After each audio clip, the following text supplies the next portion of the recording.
ஒருவர் தான் உழைக்கும் காலத்தில் நன்றாக உழைத்து விட வேண்டும், பிறகு சந்தோஷமாக தன்னுடைய வாழ்க்கையை கொண்டு நடத்த வேண்டும் என்று நினைக்கின்றான்.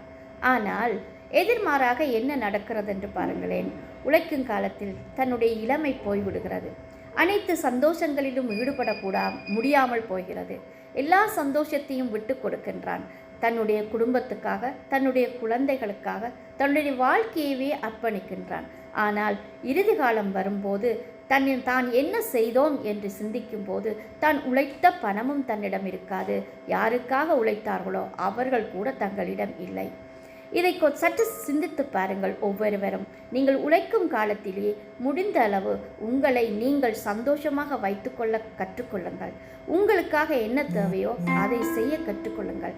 ஏனென்றால் நாங்கள் யாருக்காக உழைக்கின்றோமோ அவர்களே எங்களை விட்டு போய்விடுவார்கள். இன்று நாட்டு நடப்பு அப்படித்தான். குழந்தைகளும் அவ்வாறே. என்னதான் பெற்றோர் என்னதான் செய்தாலும் தங்களை விட்டு தனியாக போய்விடுகிறார்கள்.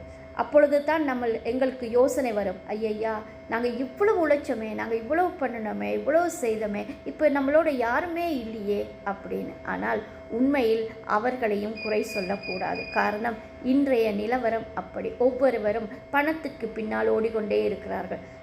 சந்தோஷங்களை மறந்து விடுகிறார்கள். தங்கள் குடும்பங்களை மறந்து விடுகிறார்கள். குடும்பங்களுக்காக செய்கின்ற காரியங்கள் கூட பின்னர் நன்றி என்ற ஒரு வார்த்தையில் முடிந்து விடுகிறது. ஆனால் எங்களுடைய வாழ்க்கையை யோசித்து பாருங்களேன்.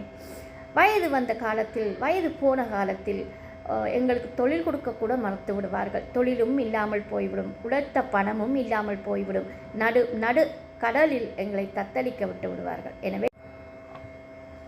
எனவே இந்த நிலைமை யாருக்கும் வரக்கூடாது. எனவே உழைக்கும் காலத்தில் சேமித்து வையுங்கள், உங்கள் எதிர்காலத்திற்காக. யாரும் கைவிட்டால் கூட உங்களுக்கு உதவியாக இருக்கும். இன்னொரு விடயத்தையும் சொல்லிவிட்டு நிறைவு செய்கின்றேன். நாங்கள் சாகும்போது எல்லோரும் கண்ணீர் விட்டு அழுவார்கள், மீண்டும் என்னிடம் வரமாட்டாயா என்று.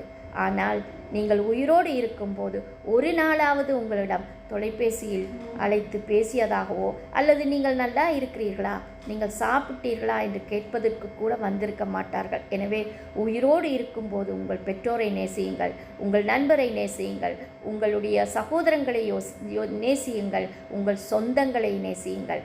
இறந்த பின் 1000 அழுகையும் எதுவுமே செய்து பலனில்லாமல் போகும். எனவே உயிரோடு இருக்கும்போது நேசிக்க கற்றுக்கொள்ளுங்கள்.